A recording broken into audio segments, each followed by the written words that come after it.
Good morning, classes 8th students. This is our revision class regarding PD test 1. So here we comes to chapter 1 in civics. In earlier classes we complete history and geography class. Now this is chapter 1, the Indian Constitution. So let's begin. क्योंकि आपको constitution के बारे में बहुत सारा knowledge होना चाहिए, ज़रूरी भी है, आपको पता होना चाहिए।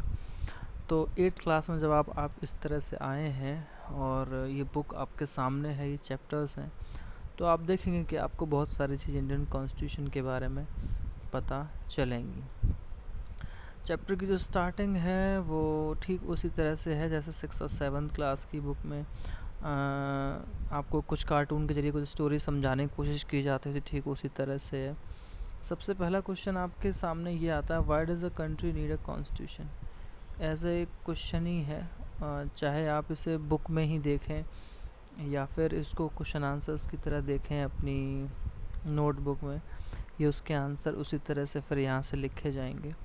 ये बेटा आपकी पार्लियामेंट का बहुत पुराना पिक्चर है। 1934 the Indian national Congress made the demand for a constituent assembly, कि जो इंडियन नेशनल कांग्रेस है वो डिमांड कर रही है कॉन्स्टिट्यूंट असेंबली के लिए, क्योंकि 1934 में इंडिया इंडिपेंडेंट नहीं हुआ है, यानी कि कानून के लिए संविधान बनाने के लिए एक असेंबली बनाई जाए। सेकेंड वर्ल्ड वॉर के टाइम पे this association for independent constituency assembly formed only of Indian gain momentum and this was convened in December 1946। और इतने साल के बाद 1946 में जाके इस चीज़ पे मान जाते हैं और ये बीच के सालों में स्पीड पकड़ती है और कॉन्स्टिट्यूंट असेंबली के लिए बात होने लगती है। अब ये फ़ोटो है, कॉन्स्टिट्यूंट असेंबली की बात कर रही है और आप देखेंगे between December 1946-1949 the constituent assembly draft constitution of Indian independent India. ये कुछ टाइम है, मुझे इसका डेट लगभग याद नहीं आ रहा है। आई थिंक 29 नवंबर के समथिंग 1949 में कंप्लीट हुआ था हमारा पूरा कॉन्स्टिट्यूशन। 2 साल से ज़्यादा 11 महीने 18 दिन का टाइम लगा था 1946 में, जो डेट है उसके बाद से। Free to shape their destiny at last, कि जो हमारा भविष्य कैसा हो, हमारी डेस्टिनी कैसी हो, उसको पूरा अंतिम रूप देने के लिए after 150 years of British rule, the members of the Constituent Assembly approached this task with a great idealism that the freedom struggle has helped produce. तो जो हमारे फ्रीडम फाइटर थे या उसका स्ट्रगल था, उनकी आइडियलिज़म, उनका आइडिया था सिर्फ और सिर्फ फ्रीडम स्ट्रगल के लिए, तो वो अपनी अप्रोच थी, हमारी सोच थी कॉन्स्टिट्यूंट असेंबली बनाने की। तो हम उन्हीं के बारे में पढ़ेंगे। ये फ़ोटो दिखा रहा है, ये मिस्टर नेहरू खड़े हुए एड्रेस कर रहे हैं कॉन्स्टिट्यूंट असेंबली को। सारे बड़े बड़े लीडर्स जो हमारे उस टाइम के सारे लोग बैठे हैं। ओके, ये सब चीज़ें आपके लिए जानना ज़रूरी है। 1946 से शुरू हुआ, 1949 में 26 नवंबर को जाके ख़त्म हुआ। तो ये बहुत सारी चीज़ें आप इस चैप्टर में पढ़ेंगे और बहुत अच्छा लगेगा आपको, आप जानेंगे। तो आप जब देखते हैं कि मोस्ट ऑफ कंट्री है उनका कॉन्स्टिट्यूशन है, दुनिया में आज हर एक कंट्री के पास कॉन्स्टिट्यूशन है। और जो डेमोक्रेटिक कंट्रीज़ हैं are likely to be have a constitution, यानी वो कंट्री जहाँ पे लोग अपनी गवर्नमेंट चुनते हैं वो डेमोक्रेटिक कंट्री होती हैं, तो उनका कॉन्स्टिट्यूशन तो ज़रूर होगा। It is not necessary that all countries have a constitution are democratic, लेकिन ये ज़रूरी नहीं है कि जितनी भी कंट्रीज़ के पास कॉन्स्टिट्यूशन है वो डेमोक्रेटिक हो। ठीक है, जैसे चाइना है, चाइना डेमोक्रेटिक नहीं है, ये चीज़ आपको पता होनी चाहिए। पाकिस्तान की भी अगर बात करेंगे तो पाकिस्तान भी फुल्ली डेमोक्रेटिक नहीं है, क्योंकि वहाँ पे जो आर्मी का रूल है वो आ जाता है।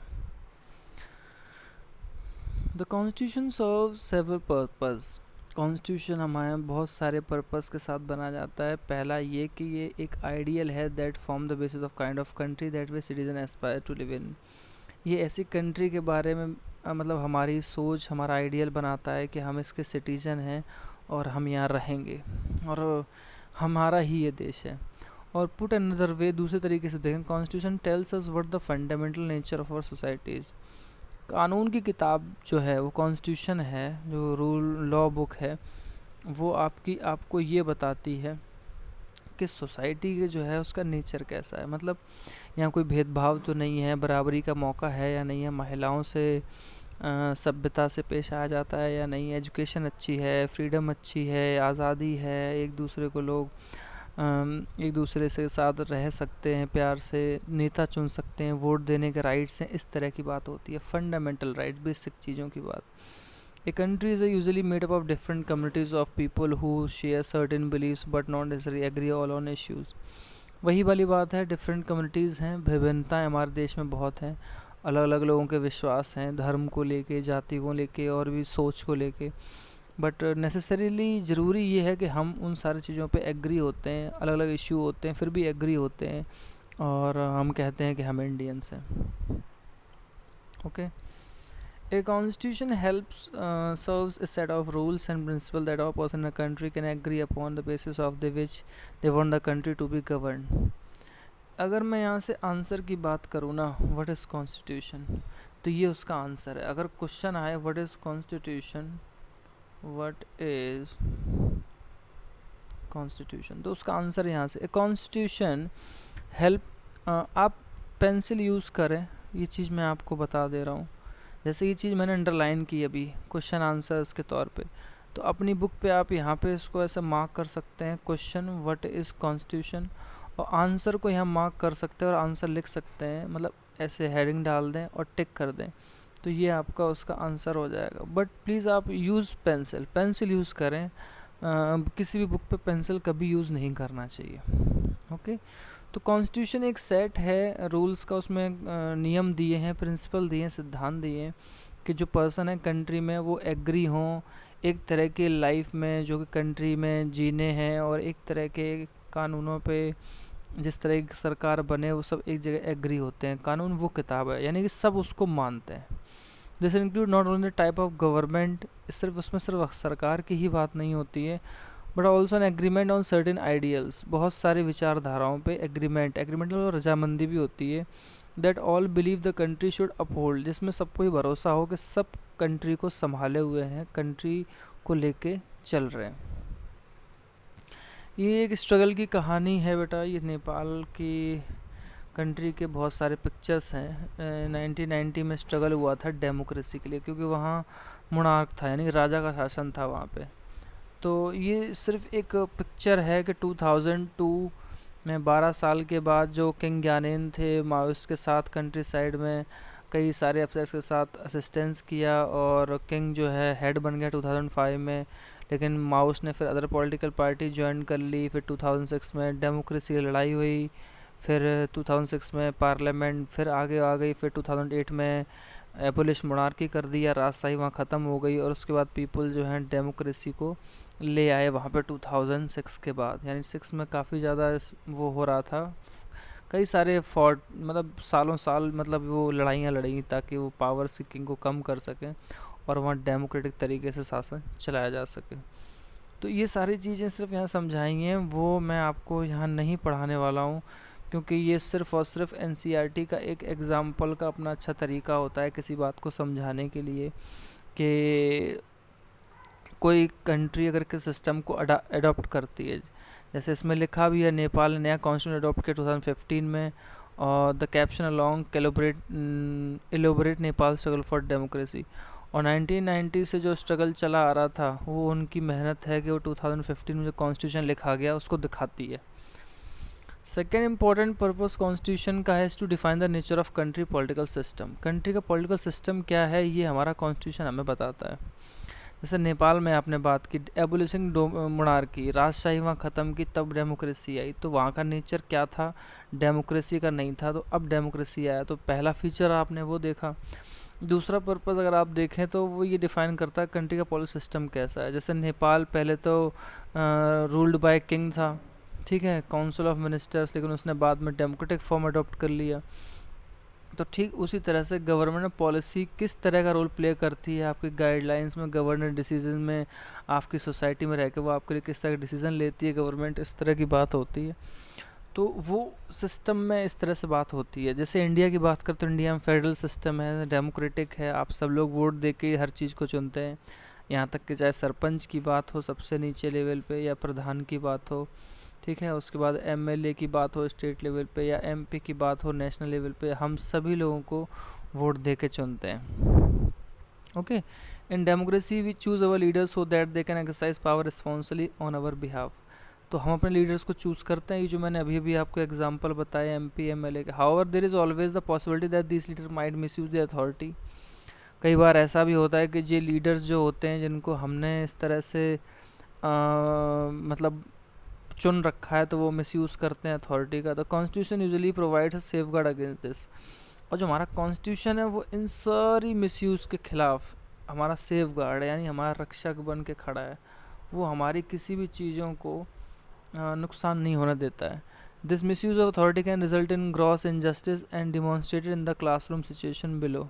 और अगर इस तरह की अथॉरिटी का मिसयूज़ होता है तो इनजस्टिस, अन्याय का मतलब बोलबाला हो जाता है। अब ये यहाँ पे ना एक क्लास में चीज़ दिखाई गई है। कुछ स्टूडेंट्स हैं, मिस्टर राव और ये सुरेश, और उनकी कहानी है अनिल के बीच की। आप काइंडली इसे एक बार पढ़ें तो आपको समझ में आएगा कितना अच्छा लगा इसको जान के और समझ के। और डेमोक्रेसी में कई चीज़ों की बात होती है मिसयूज़ की, तो उसमें एक चीज़ ये भी है कि जो लॉ होते हैं, फंडामेंटल राइट्स होते हैं, वो भी सबके लिए एक जैसे होने चाहिए। आपने 7th क्लास की बुक में भी पढ़ा था दलित राइट ओम प्रकाश वाल्मीकि के बारे में। डिस्क्रिमिनेशन बहुत हुआ था उनके साथ क्योंकि वो दलित थे। तो इंडियन कॉन्स्टिट्यूशन फिर कहता है कि right to equality to all person, say that no citizen discriminate against on ground of religion, race, caste, sex, gender, place of birth. मतलब किसी भी आदमी के साथ आप जाति, धर्म, उसका काला गोरा या अमीर गरीब के हिसाब से आप उसके साथ भेदभाव नहीं कर सकते हैं। ये हमारा कॉन्स्टिट्यूशन हमें ये राइट देता है, इस चीज़ को मेंटेन किए हुए है। तो इक्वलिटी की जो बात है वो हमारे कॉन्स्टिट्यूशन में ही लिखी हुई है। Okay, the right to equality is one of the fundamental right guaranteed by the Indian constitution. अब जब राइट टू इक्वलिटी की बात करेंगे तो फंडामेंटल राइट्स में सबसे पहले आता है, क्योंकि हम सब बराबर हैं इस कंट्री में, सबका योगदान है, सब बराबर हैं।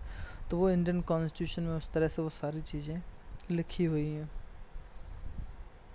ये ग्राफ समझाया है इस तरह से, कुछ लड़के हैं और किस तरह से कुछ बात हो रही है।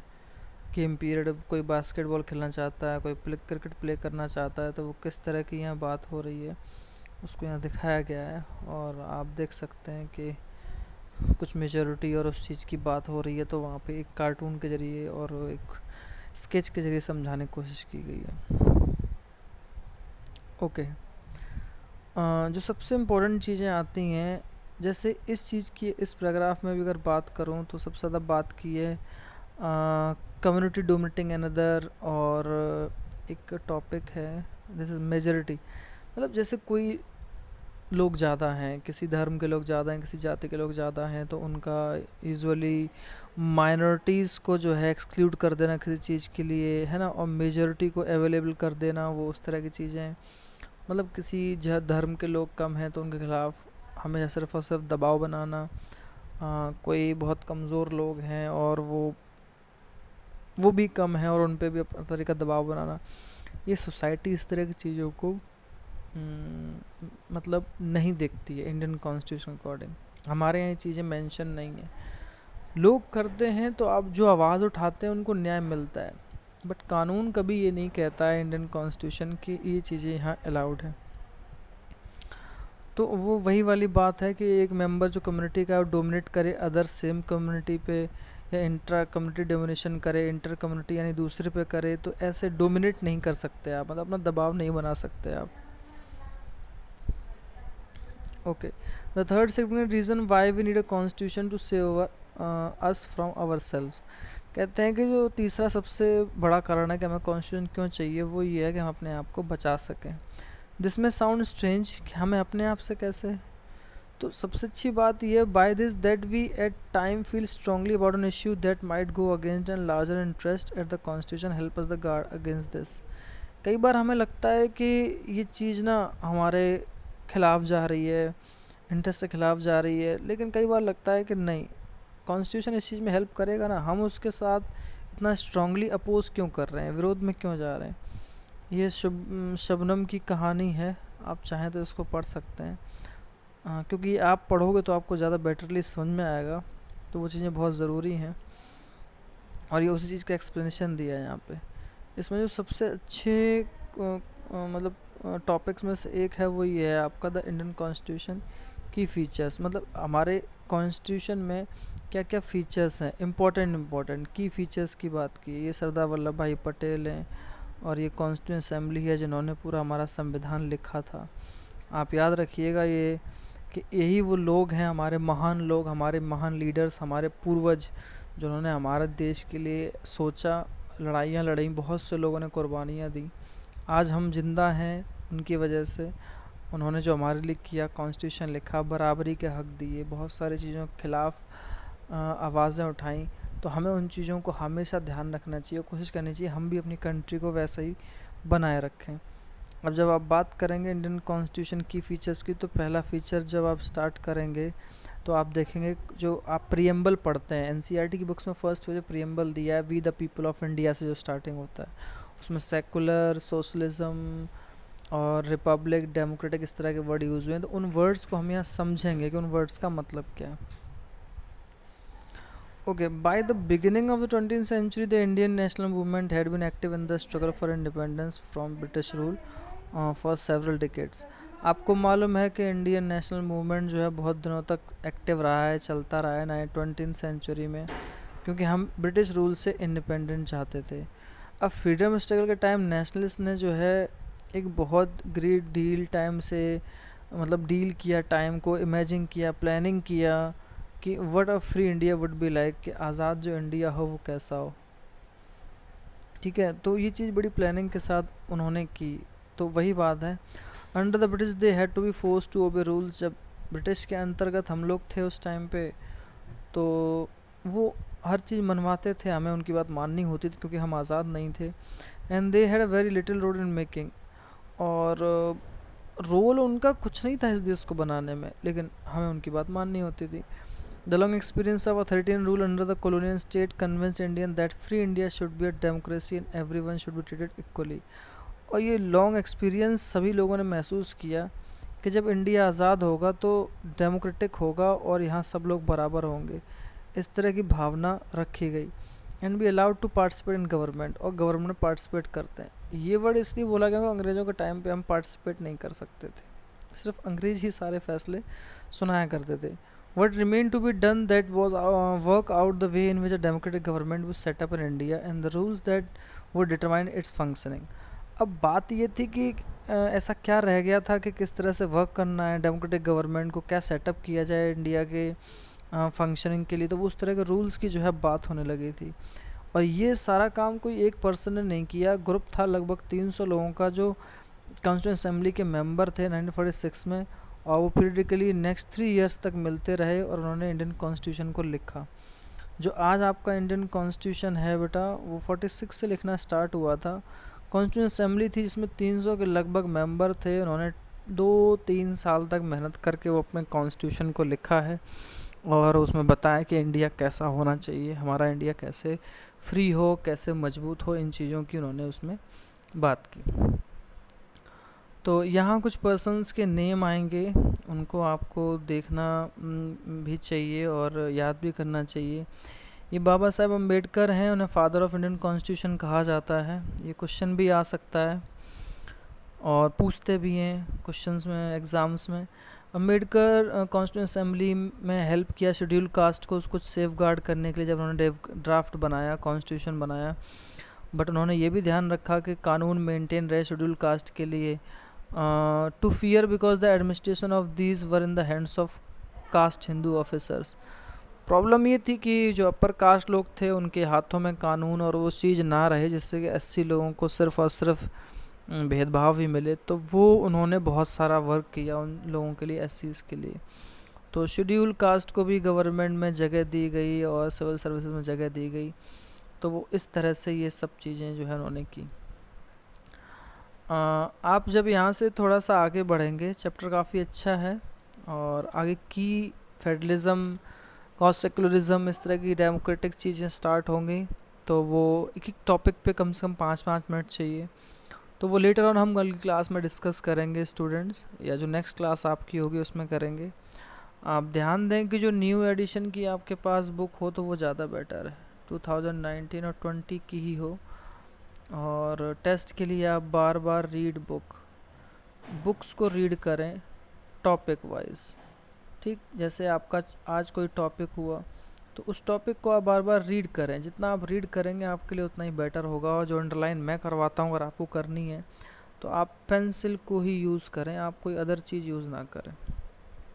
ओके, सो आज के लिए हम इतना ही रखेंगे और मिलेंगे आपसे कल हम, फिर हम डिस्कस करेंगे। देखिए पहला फेडरलिज्म है और इस तरह की जो उसमें वर्ड्स आएंगे कि फीचर्स कॉन्स्टिट्यूशन में, उनके बारे में।